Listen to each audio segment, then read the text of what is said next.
have some other condition which is not very common among the pediatric practice, the Bucchiari, but in the public hospital like ours, it is not very uncommon that we do encounter quite frequently.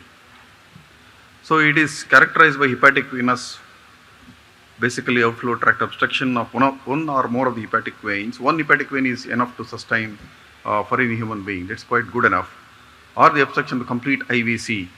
Obviously, in turn, it affects the hepatic vein. Can involve small or large hepatic veins, combined hepatic veins or hepatic veins. It's a multiple combination. It's a primary condition. It could be because of intrinsic venous pathology, thrombus or infection. Most of the times, we do not know why or the idiopathogenesis. Secondary, it is due to external compression. All of us know by tumor, abscess, so many things. But web in the IVC, which is a well-known entity, or a tumor extension, or some other causes. Most of the patients have an underlying predisposition to thrombosis. If it is a thrombotic etiology, is one of the cause. It can be divided into 4 groups. Type A is IVC obstruction. Type B is a pure hepatic vein obstruction with a very short segment stenosis. Type C is a combined short segment hepatic vein and IVC occlusion both. Type D is extensive intrahepatic occlusion of the hepatic veins with no identifiable main hepatic vein. It's a very, I can tell you that is one of the worst than a malignancy, especially the Bucchiari syndrome, because of the chronicity and the pathogenesis involved and the restenosis rate. The clinical features can be acute, subacute, chronic, or fulminant. It can give rise to hepatic cell failure many times. We have seen that. It's a diagnosis of Bucchiari syndrome should be considered in any child with acute or acute chronic disease. First, you should rule it out. The pathophysiology is increased sinusoidal pressure, venous congestion, and portal hypertension is an entity which follows because of all this primary pathology, ischemia of the hepatocyte, and ultimately leading to the cirrhosis. Imaging is extremely critical for accurate diagnosis and assessment of the extent of disease. In fact, it is not very difficult. Even we cardiologists can do a bit of ultrasound, Doppler ultrasound. We know that imaging of the hepatic veins, it is not at all difficult. We don't need a radiologist. We don't even send them for radiology for the ultrasound. We do recognize the hepatic veins, IVC obstruction, so many things, portal veins. It's not very difficult. So it is the most important, a basic thing for the diagnosis. Then the CT is, we do CT in almost all the cases. Without CT, we cannot proceed this hepatic vein obstructions to depict the hepatic venous flow and IVC obstruction because we need to see the extent and so many other things it will give us.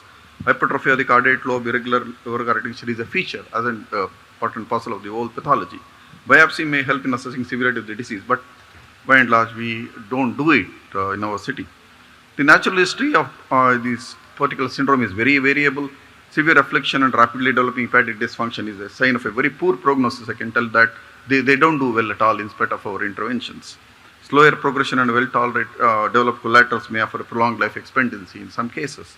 The common presentation in chronic cases is development of ascites is cirrhosis. Ascites comes first, and most of the we need to think about it. And most of us, I think it is all recognized by the pediatricians only nowadays, and then do for ultrasound. Ultrasoundologists will tell that that is hepatic vein obstruction. It is not very difficult. GI bleeds are rare, unfortunately, but we have almost about 5 to 6 children presenting with the GI bleed. If not treated, early prognosis can be very dismal. Main goal of treatment is to alleviate the hepatic congestion. That should be the first and foremost therapy. Medical, endovascular, surgical treatment options are available. Lifelong anticoagulation is a must because the restenosis rate is extremely common. Our choice is vitamin K antagonist referred to the newer Novax direct anticoagulants. Pro-coagulant workup, most of the things we do that as a follow-up. Medical treatment, anticoagulation, control of ascites by tapping, and control of GI bleed if is there. Surgical treatment, portosystemic shunt. But endovascular interventions offer definitely better outcomes and is less morbid. Endovascular approach is effective than the medical treatment methods for preserving the liver functions and arresting the disease progression. There's lower morbidity and mortality than the open surgical techniques. Once again, they don't have a great data and particular subset. Once again, they're all palliative and we do not know the surgical techniques, how they definitely make these children better. Limitations is a suitable anatomy, hardware, skill of the operator. Should be the first choice of treatment if the anatomy is suitable. It means we need to assess the hepatic vein anatomy. That's the most important thing. Access options, transfemoral, transjugular. We have switched over to most of the cases transhepatic, like what we have done in a PDS stenting. We have switched over to the axillary approach. Similarly, transhepatic approach is our choice and it makes our life very, very easy. So that almost you can say hepatic vein, if they are short segment, this thing, they are guaranteed success. Balloon dilatation with or without stenting. Tips, we don't have any experience. That's done by predominantly the interventional radiologists. The last resort is the liver transplantation. So the case, one couple of cases I'll show you. 12-year-old girl, progressive ascites for 3 months, poor growth for 1 year, diagnosis with Budd-Chiari syndrome, plan is transhepatic, recanalize on the hepatic vein after paracentesis. Procoagulant workup is negative. Here as a policy, most of the cases, I'm not telling each and every case we go for a transhepatic. So a lot of, if there is a lumen is still patent, we entering into the hepatic vein, we can take the jugular because the line of the hepatic vein is in line with the jugular. We can go with the jugular, but if it is completely obstructed, even jugular, because we need to probe that, it's very, very difficult. So here, the dilated veins, hepatic veins, we take the help of the radiologist, interventional radiologist. They give us access, and then almost I can say the hepatic veins, the access is not at all difficult, ultrasound guided access by the interventional radiologist. They are very successful. They are very good. So this is how it is done. Then 1/8 wire, the chronic depth. We do put a sheath there, and use the regular wires, coronary wires. Sometimes we use the thermo wires. The coronary wires, especially the CTO wires, are very, very useful for us. This is how it is done. So once you get into the RA, it becomes very, very easy, IVC and RA. So we snare it out many times. We put a smaller balloon, graded balloon dilatation. We do that, and this is how it looks like. And we try to avoid in very, very extremely small children. But if you're not, it keeps on recoiling many times. In slightly older children, as a policy, primarily you put a stent. This is how it looks like. You can say that the result is immediate. Within 48 hours, ascites disappears, the children will start eating, they put on weight, and wonderful to see those children. The closure, we put a small coils, and various types of closures can be done. So 10-year-old man, another structurally normal heart, similar thing. So right femoral venous excess.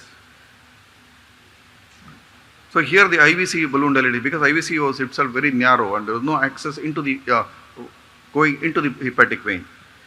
So IVC was stented, self-expandable stents.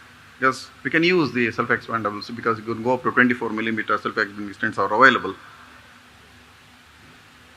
So try to cannulate the hepatic vein, not successful. So this was very easy. Once again, called the radiologist, and then it's not at all difficult. Once again, the same method. So 4 years later, the child had a restenosis, used the IJV access, and there was a lumen was there, so we could easily get it back, the flow. So it is another very, very, very difficult one. We couldn't do it because once again we asked the help of the radiologist. This is from the left hepatic vein. You see how the catheter is going, the course of the catheter. This is one of the toughest which we have done. So same method. Once you get the access, it becomes easy. So it is not very difficult many times if there is a lumen is there going from the hepatic vein. But here you see the angulation of the hepatic vein. So most of the catheters will back out, especially if there is a tight stenosis or occlusion. So these IMA catheter, slightly we probably use 5 sheaths, braided sheaths. So these are all various techniques what we can use. Once again, I can say restenosis rate is a rule in hepatic vein stenting. We should be ready with something. This is our data. 27, it's still unpublished. We have written out, we are going to publish this. 22, we are reasonably successful, I can say. We have the median duration of illness of 1 month, or 8 years is the median age. Hepatic vein was 40%, IVC, combination was 44%, you can see that. The stenting we have done in 64% of the cases. There is a significant 28% mortality. We have lost a lot of children. Either we could not do the procedure, we have referred them surgery, during the waiting for the surgery they have died, and the follow-up of close to up to 60 months we have. So transhepatic of late we have been doing that around 6 cases. So take home points: early suspicion, diagnosis and management could potentially reverse the liver damage. The techniques or the treatment of interventional techniques or the management of the acute and chronic cases. Transhepatic access is viable, safe, and is very safe, I can say. We have not had any kind of bleeding, drop in the hemoglobin in any of the cases because it was planned properly using the ultrasound and the radiologist. Our current preferred approach, if there is hepatic veins are occluded, and electively we go for that approach. Recanalization of the hepatic vein or the inferior vena cava provides excellent long-term restoration, physiological circulation through the liver. Thank you.